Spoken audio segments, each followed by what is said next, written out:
약 먹고 계신 분들은 절대 이것을 같이 섭취하면 안 됩니다. 생각보다 많은 음식에 들어가는 재료이기도 한데요. 바로 우유입니다. 우유는 부드럽고 담백한 맛에 옛날부터 많은 사랑을 받아왔는데요. 영양분도 많이 들어있어 건강에 좋다고도 알려져 있는데요.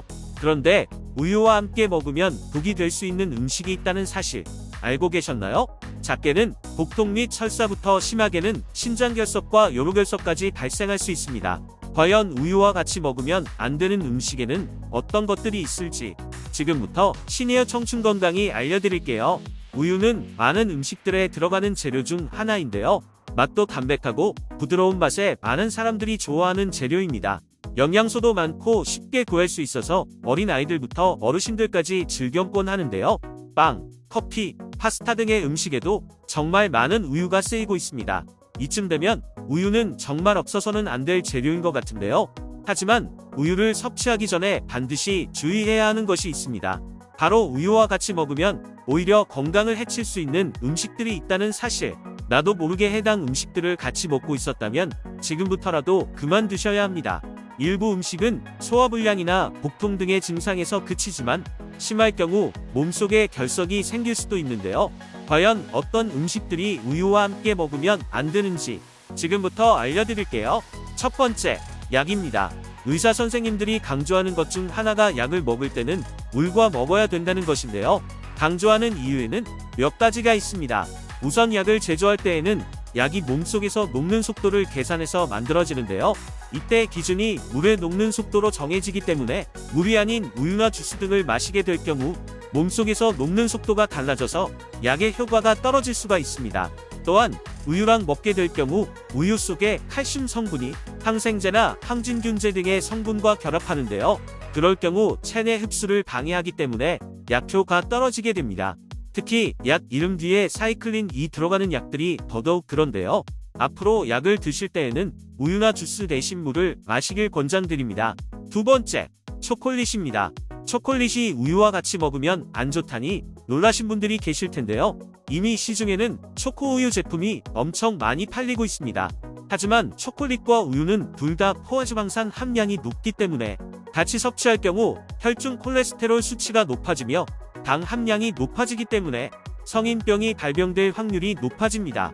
특히 당뇨병 환자는 더 조심해야 하는데요. 당연히 가끔씩 먹는 것은 건강에 큰 문제가 없겠지만 자주 섭취하거나 많이 섭취하는 분들께서는 건강을 위해 섭취량을 줄이는 게 좋을 것 같습니다. 세 번째, 매운 음식입니다. 닭볶음탕, 마라탕, 떡볶이, 닭발 등등. 여러분은 매운 음식을 좋아하시나요? 일반적으로 매운 음식을 먹기 전후로 우유를 마시면 위가 코팅되어 매운맛을 줄여준다는 말이 있는데요. 어느 정도는 맞는 말이지만 일시적인 효과에 그칩니다. 오히려 우유가 위를 자극해 위산 분비를 촉진시키기 때문에 다음날에 배가 더 아플 수도 있다고 합니다. 특히 이미 매운 음식을 먹고 난 후에 우유를 마시는 상황이라면 더욱 위에 부담이 갈 수 있으니 주의할 필요가 있습니다. 매운 음식과 우유를 먹더라도 찬 우유 대신 미지근한 우유를 먹는 게 좋습니다. 네 번째, 설탕과 소금입니다. 앞서 말한 초코 우유 외에도 바나나 우유, 딸기 우유 등의 설탕이 들어있는데요. 간혹 우유에 설탕을 타서 드시는 분도 있습니다. 하지만 우유와 설탕을 같이 먹으면 설탕이 우유 속의 비타민 B1의 흡수를 방해하기 때문에 섞지 않는 것이 좋습니다. 추가적으로 간혹 소금을 넣어서 먹는 분들도 계신데요. 우유에는 이미 염분이 어느 정도 포함되어 있기 때문에 추가로 소금을 넣을 경우 나트륨 과잉 섭취로 이어질 수 있습니다. 그러니 우유에 설탕과 소금은 되도록 자제하는 것을 추천드려요. 다섯 번째, 레몬과 같은 산성류 과일입니다. 산성류 과일에는 레몬, 오렌지, 자몽, 유자 등과 같은 과일이 있는데요. 산성류 과일과 우유를 같이 먹는 것은 좋지 않습니다. 레몬은 pH가 낮은 과일로 우유와 반응하여 응고되어 소화불량을 일으킬 수 있는데요. 그래서 우유를 마실 때에는 산성류 과일을 피해주시는 게 좋습니다. 여섯 번째, 홍차입니다. 홍차와 우유하면 바로 떠오르는 게 있는데요. 바로 밀크티입니다.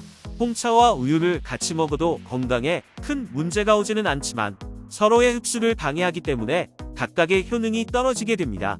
그래서 건강을 생각한다면 밀크티는 피해주는 게 좋은데요.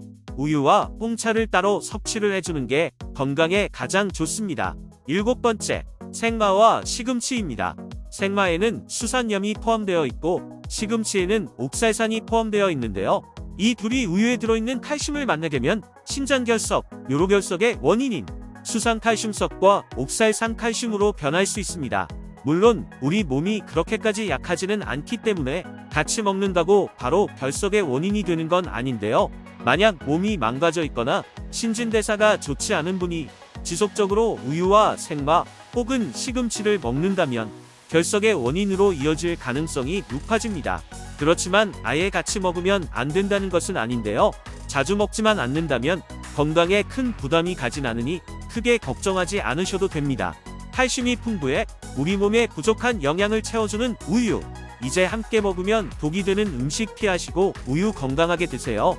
시니어 청춘 건강은 앞으로 더 좋은 영상으로 찾아뵙도록 하겠습니다.